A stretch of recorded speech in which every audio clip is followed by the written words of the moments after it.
Kamusta mga kaibigan? Magandang umaga po ng linggo sa inyong lahat. May 26, 2024. Update po tayo dito sa ating binabantayang tropical storm Bagyong Aghon, which is ngayon po ito si Bagyong Aghon intensifies into a tropical storm na po siya over Tayabas Bay po mga kaibigan. At kung makikita po ninyo, pumalo na po ngayon sa 65 kilometers per hour ang lakas ng kanyang hangin. Malapit pa rin po sa sentro na may bugso naman pong pumapalo na mga kaibigan sa 90 kilometers per hour. Pa northwestward po ito sa bilis naman po na 10 kilometers per hour. Titignan nyo mga kaibigan, extended po yung hangin nito na posible pong umabot sa 220 kilometers per hour malapit po sa sentro. So nakakapangamba po mga kaibigan dahil ang ilang bahagi po ng apektado dito sa may bandang Luzon ay apektado na po ng signal number 2 mga kaibigan.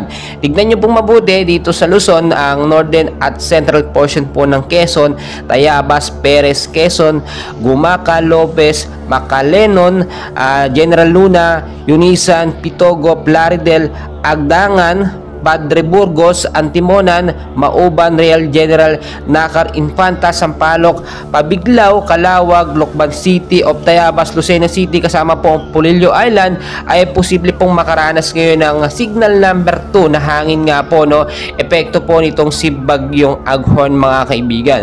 So kung titignan po ninyo, nagre-range yung hangin posibleng pumalo from 65 to 80 kilometers per hour within the 12 hours po siya the next 12 hours po. So bantayan po natin yung lagay ng panahon dahil posible mas lumakas pa ito. Kung ngayon nasa 65 kilometers per hour yung lakas po nito, posible po itong ma-extend pa or mas lumakas pa. Dito naman po apektado sa ilang bahagi din ng Luzon. Ito namang signal number 1 sa southern portion po ng Isabela, Palanan, Dinya, Pique at southern portion po ng Quirino, Madena, Nagtipunan at southern portion po ng Nueva Vizcaya, Alfonso, Castaneda at the eastern portion po ng Nueva Ecija mga kaibigan ay apektado naman po nitong signal number 1. Pinag-iingat po tayo extended to Visayas at Mindanao. Nakakaranas pa rin po ng pag-uulan ngayon dahil po dito kay Bagyong Aghon. Inaasahan pa nga po bandang Lunes or Martes pa ito lalabas po ng ating Philippine Area of Responsibility.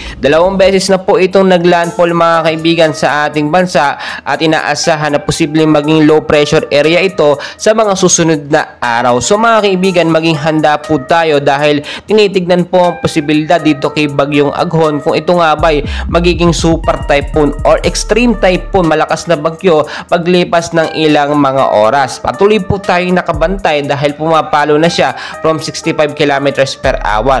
Once po na pumalo ito sa 100 to 120 kilometers per hour ang lakas ng hangin ay maituturing na po ito bilang isang strong typhoon. So mga kaibigan, yan lamang po kayo, and please huwag niyo pong kalimutan mag-like and subscribe para ma-update ko po kayo sa lagay ng ating panahon. Maraming salamat.